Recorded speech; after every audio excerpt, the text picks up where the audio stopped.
देखें, आज देखेंगे मानव जनन, ह्यूमन रिप्रोडक्शन, इसके बारे में अध्ययन करेंगे। ये बायोलॉजी इंटर का दूसरा चैप्टर है और बहुत ही इम्पोर्टेंट है परीक्षा के लिए। और देखेंगे इसमें जो मेन है, जनन क्या होता है। तो जनन वह प्रक्रिया है जिसमें कोई भी जीव अपने जैसी संतान उत्पन्न करती है, उसको कहा जाता है जनन। ठीक है, अगर जनन नहीं होगा तो फिर धरती पर किसी भी जात की विलुप्त होने में ज्यादा समय नहीं लगेगा। अपनी जो है जात बनाए रखने के लिए जो प्राणी होते हैं वो जनन करते हैं, इसी को कहा जाता है रिप्रोडक्शन। तो देखेंगे रिप्रोडक्शन में इसमें जो होते हैं जंतुओं में ह्यूमन जनन, मानव एक लिंगी है और जिसमें नर अलग और मादा अलग होते हैं और जिसमें जनन प्रक्रिया पूरी होती है। तो इसके बारे में स्टडी करेंगे। इसमें एक नर जनन तंत्र होगा और एक मादा जनन तंत्र होगा। तो पहले हम नर जनन तंत्र देखेंगे, उसके बारे में स्टडी करेंगे नर जनन तंत्र होता क्या है। तो इसमें देखें क्या होता है नर जनन तंत्र में। तो पहले तो हम इसका डायग्राम बनाएंगे नर जनन तंत्र का। नर जनन तंत्र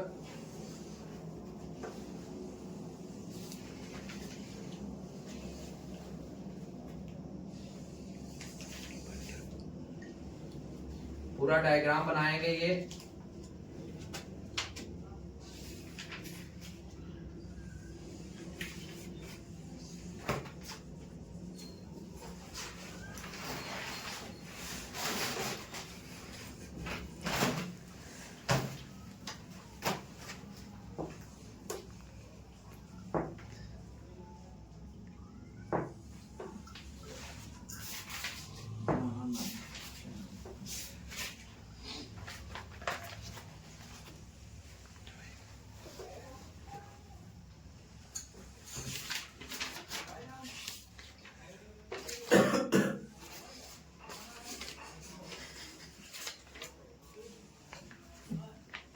ये हल्के से देख लेंगे, ये इसका पूरा डायग्राम बनाना होता है और तब इसका ये बनेगा। ठीक है, हल्का बनाया, थोड़ा बहुत इधर से उधर हो जाएगा, लेकिन परीक्षा में है तो कायदे से बढ़िया करके ये बनाना है। पार्ट्स इनके हैं वो ध्यान में रखना है बहुत। तो इसके पार्ट जो हैं इसको कहा जाता है वृषण खोल, वृषण खोल इसको कहा जाता है। और ये वाला इसको कहा जाता है आदिवृषण, आदिवृषण कहा जाता है। और इनको टोटल कुल मिला के इसको कहा जाता है वृषण, वृषण इनको कहा जाता है। जो अंदर वाले होते हैं इनको कहा जाता है आदिवृषण। आदिवृषण जो होता है, ठीक है, और ये पूरे को कहा जाएगा वृषण। तो पहले देखेंगे इसमें जो मुख्य जनन अंग होते हैं नर के, तो वो होते हैं वृषण, मुख्य जनन अंग। ठीक है, ये ध्यान रखना है, इसमें मुख्य जनन अंग हो गए वृषण। तो इसमें पूछा जाता है, तो पहले हेडिंग डालेंगे मुख्य जनन अंग, मुख्य जनन अंग। ठीक है, मुख्य जनन अंग कौन सा होगा, वृषण, जिसको कहा जाता है टेस्टिस। ठीक है, टेस्टिस होगा। और इसके बाद ये जो होता है इसको सिसन कहा जाता है, सिसन, पेनिस कहा जाता है। इसको कहा जाता है मूत्र मार्ग, मूत्र मार्ग भी होता है। और इसको स्पर्म भी लाता है। ठीक है, तो दोनों का ये काम इसका होता है। अब ये शुक्र वाहिनी है, शुक्र वाहिनी, शुक्राणु को यहाँ से मिलता है। ये वाला जो है पार्ट ये शुक्राशय है, शुक्राशय। और यहाँ पे जो होता है प्रोस्टेट ग्लैंड होती है, प्रोस्टेट ग्लैंड, प्रोस्टेट ग्लैंड होती है। और काउपर ग्रंथियां होती हैं इधर उधर। ठीक है, काउपर ग्रंथियां, काउपर, काउपर्स ग्रंथियां। ठीक है, और यहाँ पर जो जहां पर गुदा होता है वहां पर पेरिनियल ग्रंथियां भी होती हैं, पेरिनियल ग्रंथियां, पेरिनियल ग्रंथियां होती हैं। ठीक है, तो ये नर जनन तंत्र है जिसको कहा जाता है मेल रिप्रोडक्टिव सिस्टम, ठीक है, मेल रिप्रोडक्टिव सिस्टम इसको कहा जाता है। अब इसके ऊपर ही डिपेंड करेगा कैसे लिखना है। उसमें परीक्षा में पूछा जाएगा, लॉन्ग में आ सकता है कि नर जनन तंत्र किसे कहते हैं, सचित्र वर्णन कीजिए। तो सचित्र वर्णन में क्या करना है कि चित्र छाप देना है, उसके बाद में यही हेडिंग बनाकर उसमें लिख देना है। कैसे लिखेंगे, वो लिखने की पूरी प्रोसेस होती है, ठीक है, लिखने की पूरी प्रोसेस होती है, पूरी प्रक्रिया होती है। कैसे, मुख्य जनन अंग आपको विलक्षण डाल लेना है, विलक्षण में कुछ लिख देना है, ये विलक्षण है, ठीक है, ये विलक्षण है, ये जो होते हैं लगभग 5 सेंटीमीटर लंबे होते हैं और 2.5 सेंटीमीटर ये मोटे होते हैं और 3 सेंटीमीटर चौड़े होते हैं, ठीक है। तो ये उसके बारे में लिख देना। और ये बाहर होते हैं, बाहर मतलब शरीर से बाहर होते हैं और एक जोड़ी होते हैं। कितने होते हैं, एक जोड़ी होते हैं। और इनका बाहर होने का भी कारण है, क्योंकि शरीर का टेम्परेचर जो होता है और इसका टेम्परेचर होता है, वो अंतर होता है लगभग 3 डिग्री, ठीक है। तो उसकी वजह से, ताकि शुक्राणु जो बनते हैं वो खराब ना हो। अगर शरीर के अंदर रहेगा तो कई जो जीव होते हैं उनके अंदर रहता है, तो हम लोगों के जो रहता है ये वृषण शरीर के बाहर रहता है, ताकि जो इसमें शुक्राणु बने वो खराब ना जाए। अगर शरीर के अंदर शुक्राणु बनेंगे वो खराब जाएंगे तो फिर दिक्कत आएगी। तो इसके लिए ये बाहर होते हैं। जब बच्चा जन्म लेता है तभी इसके जो अधिवृषण होते हैं वो निकल आते हैं बाहर और यहाँ पर इकट्ठे हो जाते हैं, ठीक है। तो ये अधिवृषण है, ठीक है। अधिवृषण ये कुंडलित नली होती है, वो 6 मीटर होती है। कितनी होती है, 6 मीटर, 6 मीटर लंबी होती है, लेकिन गुच्छों के समान ऐसे ऐसे ऐसे करके होती है और फिर यहाँ से निकल जाती है, ठीक है। अब वाहिनी, शुक्रवाहिनी हो जाती है और शुक्राशय में जुड़ जाती है। ये शुक्रवाहिनी मिलके यहाँ शुक्राशय में जुड़ जाएगी। तो इस हिसाब से आपको लिखना है। मुख्य जनन अंग वृषण हो गए, वृषण के बारे में लिख देंगे, ठीक है, और साइज वगैरह इनका लिख देंगे। और इनका जो बनना होता है, इसमें कोशिकाएं होती हैं जिसको काटेंगे ऐसे करके। जब ऐसे करके काटेंगे तो इसमें कोशिकाएं आपको मिलेगी, सर्टोली कोशिकाएं। कौन सी मिलेगी, सर्टोली कोशिकाएं। सर्टोली कोशिकाओं के द्वारा जो है इनको पोषण प्राप्त होता है।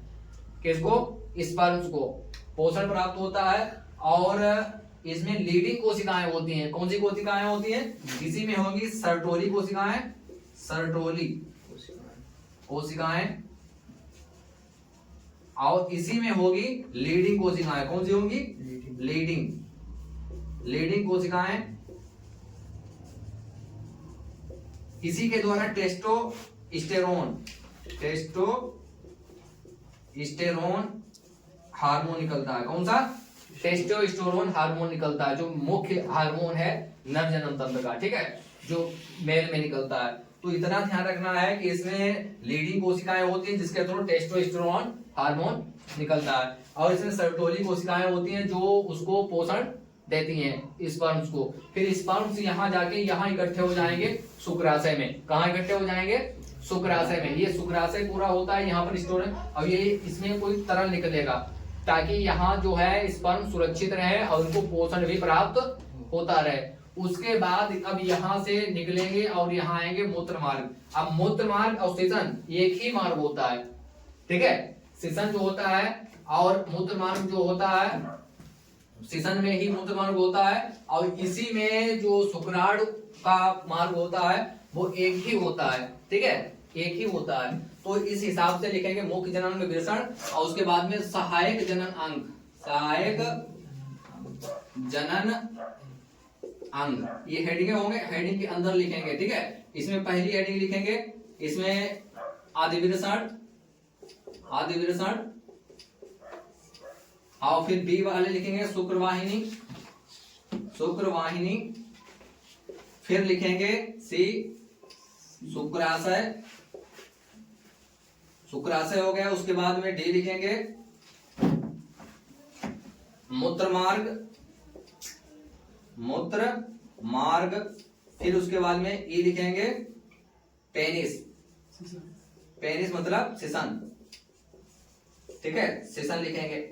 इसके अंतर्गत थोड़ा थोड़ा लिख देंगे, ठीक है, जानकारी तो है ही, लिखेंगे ऐसे ही। इसमें प्रक्रिया कहां से स्टार्ट होगी, यहाँ से प्रक्रिया यहाँ से स्टार्ट होगी, जो शुक्राणु बनने की प्रक्रिया होती है वो यहीं से स्टार्ट हो जाती है और यहाँ पर इकट्ठे हो जाते हैं। ठीक है, इकट्ठे हो जाएंगे, इसमें तरल पदार्थ निकलेगा तो यहाँ से आगे यहाँ जाएगा और चले जाएगा। ठीक है, और इसमें जो है सहायक ग्रंथियां होती हैं, सहायक जनन ग्रंथियां। तो सहायक जनन ग्रंथियां जो होती हैं वो प्रोस्टेट और दूसरी जो होती है वो होती है काउपर्स और तीसरी जो होती है पेरिनियल। ठीक है, तीन जो ग्रंथियां होती हैं मुख्य होती है, ये प्रोस्टेट ग्लैंड होती है, इसमें क्षारीय द्रव निकलता है ताकि शुक्राणु जो होते हैं वो खराब ना हो। ठीक है, इसमें अम्लता को दूर हो जाता है। ठीक है, जब क्षारीय द्रव होगा तो अम्लता दूर हो जाएगी। काउपर्स ग्रंथियां ये भी, इसमें भी वही काम होता है, क्षारीय द्रव निकलता है और ताकि जो उसमें स्पर्म होते हैं वो खराब ना हो। पेरिनियल ग्रंथि जो होती है ये मलाशय के पास होती है। ठीक है, काउपर्स ग्रंथियां एक जोड़ी होती है, एक जोड़ी ये भी होती है। ठीक है, तो मलाशय के पास होती है, ये मैथुन जो है उसके लिए आकर्षित करने के लिए ये ग्रंथियां होती हैं। ठीक है, इसमें गंध ऐसी आती है। ठीक है, तो इतना ध्यान रखना है इसके बारे में, मेन पार्ट ये है। ठीक है, और ये पूरा तंत्र है मेल रिप्रोडक्टिव सिस्टम। ठीक है, नर जनन तंत्र, इसमें पूरा डिटेल आपको छाप देना है अगर आए पूछे। और उसके बाद में जो स्पर्म होता है वो स्पर्म क्या होता है, स्पर्म का ऐसे बना देना है, स्पर्म ये होता है, ऐसे करके बना देना है,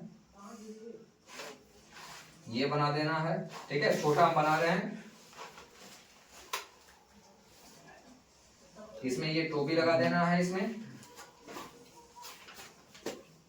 और यहाँ पर ये माइटोकॉन्ड्रिया वगैरह होती हैं, ऐसे करके दिखा देना है, और ऐसे करके ये टेल बना देना है ऐसे। ठीक है, तो ये वाला भाग जो होता है वो हेड होता है, हेड मतलब सिर होता है।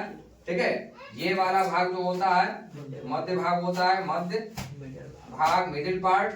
ये वाला जो होती है टेल होती है, टेल माने होता है पूंछ होता है। ये वाली नेक होती है, नेक मतलब गर्दन। ठीक है, और ये इस वाला जो होता है माइटोकॉन्ड्रिया होता है। ठीक है, तो ये वाला जो होता है इसको कहा जाता है प्लाज्मा मेम्ब्रेन,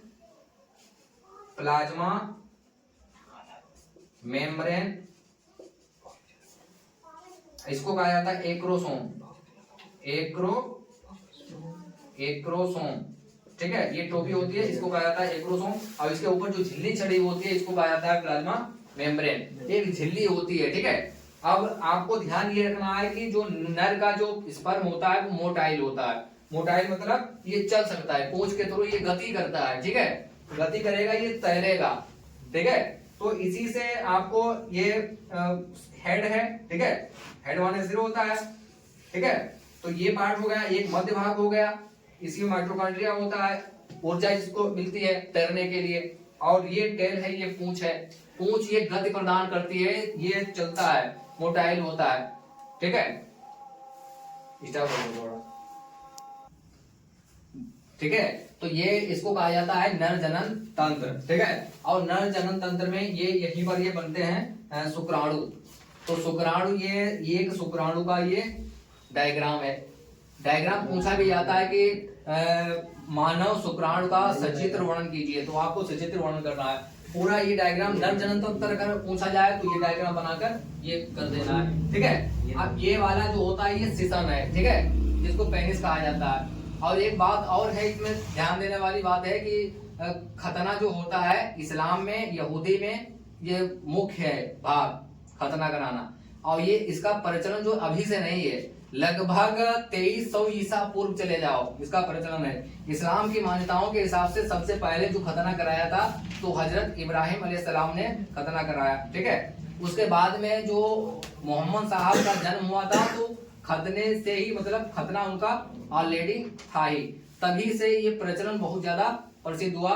बगैर खतना का कोई आपको मुसलमान नहीं मिलेगा। ठीक है, बाकी हिंदू धर्म में खतना नहीं होता है, सिख धर्म में खतना नहीं होता है, बौद्ध धर्म में, जैन धर्म में ये खतना नहीं होता है। खतना होता है इस्लाम, यहूदी और कुछ क्रिश्चियन भी कराते हैं खतना। ठीक है, खतना अगर मेडिकल के हिसाब से देखेंगे तब भी फायदा है, क्योंकि जो खतना जिनका हो जाता है तो उनको पैराफाइमोसिस और फाइमोसिस इन बीमारियों से जूझना नहीं पड़ता है। बहुत खतरनाक बीमारी होती है। और पेनिस कैंसर जो होता है, पेनिस कैंसर वो भी नहीं होता है जिनका खतना ऑलरेडी हो जाता है। ठीक है, तो इसके ये फायदे होते हैं जो खतना कराते हैं।